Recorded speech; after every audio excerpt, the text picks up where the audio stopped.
সুপ্রভাত বন্ধুরা, কেমন আছো সবাই? আশা করছি তোমরা সবাই খুব ভালো আছো। যে যেখানে আছো ভগবানের কৃপায় ভালো আছো, সুস্থ আছো।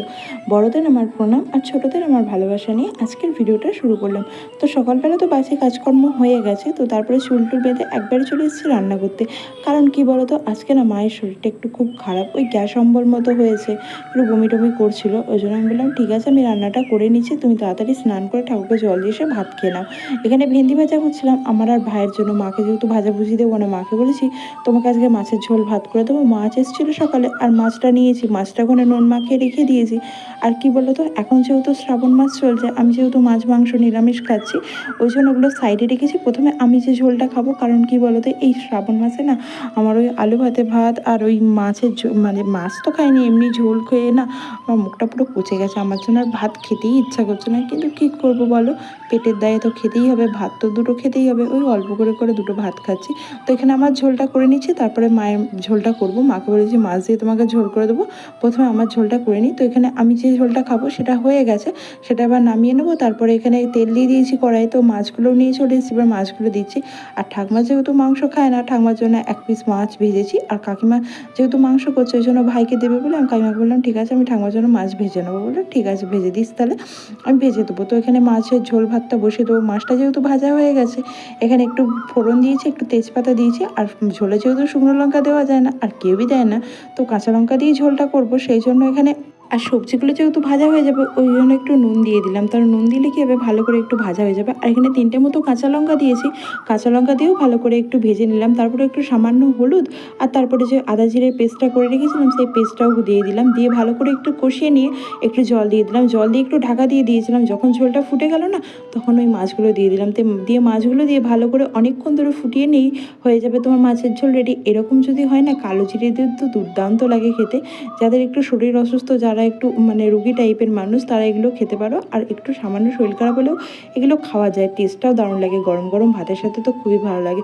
তারপরেই দেখো ফ্রিজটা চলে এসেছি পরিষ্কার করতে, কারণ ফ্রিজটা অনেক দিন ধরে নোংরা হয়েছিল। আর যেহেতু খাবার জিনিস থাকে না, আমি না টাইম পাচ্ছিলাম না। খাবার জিনিস থাকলে সেই জিনিসটাকে তো পরিষ্কার করতেই হবে। দেখো প্রথমে ওই ওপরে যে কাপড়টা থাকে ওটা দিয়ে ভালো করে মুছে নিয়েছিলাম। দিয়ে তারপরে এখানে একটা ভিজে কাপড় এনে ভালো করে ফ্রিজের গাগুলোও মুছে নিয়েছিলাম। কারণ কি বলো তো, না হলে কী হবে, খাবার থাকলে না খাবারগুলোও যেন সেই নোংরা নোংরা হয়ে যাবে। তো এখানে ফ্রিজে যে এগুলো থাকে পাতা, সেগুলোকেই ভালো করে ধুয়ে নিচ্ছিলাম। আর তারপরে নিয়ে চলে এসেছি ঘর মুছতে। আর তোমরা তো সবাই জানো যে আমি একবারে ঘর মুছে সমস্ত কাজকর্ম হয়ে যায়।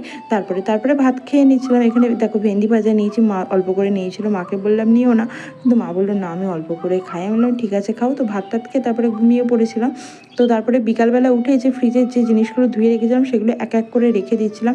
আর জানো তো, আমি সবজি রাখি এই ব্যাগটায়, কেন বলো তো, সবজিগুলো ভালো থাকে। আর এখানে ডিমটা এনেছি, কতদিন জানো, প্রায় 10-12 দিন হয়ে গেল ডিমটা নিয়ে এসেছি। তো আমি ভাবছি যে ডিমগুলো এইবার খারাপ হয়ে যাবে, তো ডিমগুলোকে ভালো করে ঝুড়ির মধ্যে নিয়ে ফ্রিজে রেখে দিচ্ছি। ফ্রিজে থাকলে অনেক দিনই ভালো থাকে।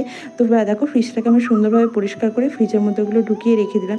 তারপরে দেখলাম যে নুনের কৌটোটাও খুব অপরিষ্কার ছিল। তারপর নুনের কৌটোর মধ্যে নুনটা প্যাকেট নুনই আনা হয়েছিল, যে নুনটাকে এখানে ভালো করে ঢেলে দিলাম। তারপরে এই যে চা করে নিচ্ছি, সন্ধ্যেবেলা চা আর সকালবেলা চা। না খেলে যেন আমার মনে হয় সারাদিন আমি কি খাইনি। আর চা খেতে আমি বরাবরই ভীষণ ভালোবাসি, চা আমার খুব প্রিয় জিনিস। ওই জন্য চাটা খেয়ে নিয়েছিলাম। আর টোস্ট বিস্কুট দিয়ে চা খেতে তো দুর্দান্ত লাগে। তারপরে দেখো এখানে জামা কাপড়গুলোও না ভালো করে গুছিয়ে নিচ্ছিলাম। জামা কাপড়গুলোও অগোছালো হয়েছিল, আমারই জামা কাপড়, আমার মায়েরও জামা কাপড় কিছু ছিল। তো জামা কাপড়গুলো ভালো করে গুছিয়ে নিয়ে যেখানকার জিনিস সেখানে দিয়ে এলাম। কী করবো, জামা কাপড়গুলো তো গুছিয়ে রাখতে হবে, একদিন কত এক জায়গায় জড়ো করে রাখবো। আর এই দেখো রাত্রে হচ্ছিল চাউমিন। আর সত্যি কথা বলতে এই চাউমিন করতে গিয়ে আমার বেঁধে গেছে যত ঘটনা।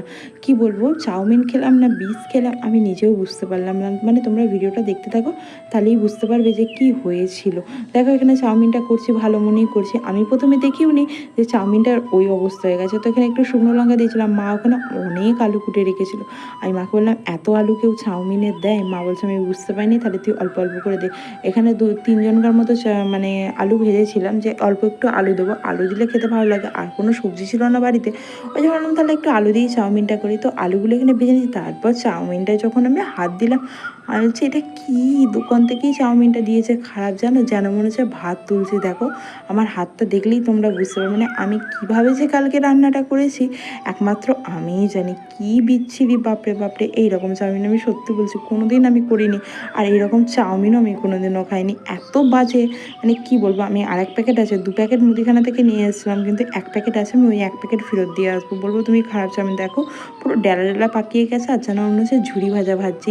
কেন যে এরকম হলো আমি নিজেও বুঝতে পারলাম না। হয়তো চাউমিনটা অনেক, আর চাউমিনটা যখন কাটলাম না দেখলাম যে ভেতরে গুঁড়ো গুঁড়ো হয়েছিল। দেখো কি বিচ্ছিরি, মানে আমি খেতে গিয়ে রীতিমতো কেঁদে ফেলেছি।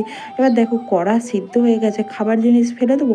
আর খাবার জিনিস কখনোই ফেলে দেওয়া উচিত নয়, তাও কষ্ট মষ্ট করে খেয়েছিলাম। আমার মুখটা দেখলেই তোমরা বুঝতে পারো রিয়াকশানটা যে কী বাজে। তবুও ওই ডালাগুলো সরিয়ে রেখে অল্প একটু বেশি করে সস দিয়ে একটু চানাচুর দিয়েছিলাম বলে তবুও খেতে পারলাম, নাহলে সত্যি বলছি আজকে আমি খেতেই পারতাম না। তো লাস্টে মনে হলো আমি যেন বিষ পান করলাম, এইরকম একটা ব্যাপার।